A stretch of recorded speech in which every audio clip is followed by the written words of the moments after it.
Spomenuli ste da obiteljima se daju savjeti. Koliko su zapravo obitelji spremne surađivati i prihvatiti? Jer kao, dobro, ja... Pa čujte, koja obitelj? Obitelji koje nisu spremne, onda se od njih djeca izdvajaju, oduzima im se roditeljska skrb, a veći dio obitelji je uvijek spreman na suradnju, jer zapravo ako vi izdvojite dijete iz obitelji i onda, ne znam, iz jednog kvadratića dijete zaokružite, napravite krug, a sa obitelji ako niko ne radi, ako su u obitelji i dalje kvadratići, a kako će se dijete prilagoditi kad se vrati u obitelji, nego opet da postane kvadratić, ne?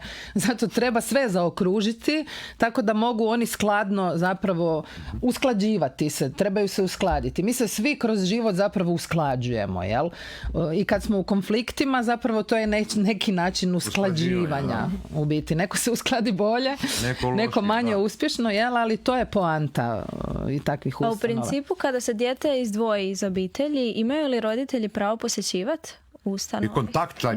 Pa naravno da ako se izdvoje zbog počinjenog kaznenog djela po kaznenom sudu, onda oni odlaze i na vikende doma. Na vikende, na praznike odlaze doma, sve u skladu s dogovorom. Jel? Ali tu onda se svašta može naći, svašta može iskrsnuti u odnosu na te odnose. Jel? Ako je roditeljima oduzeto pravo na roditeljsku skrb, onda tu nema posjećivanja i kontakta. A jesu događa da se kao djeca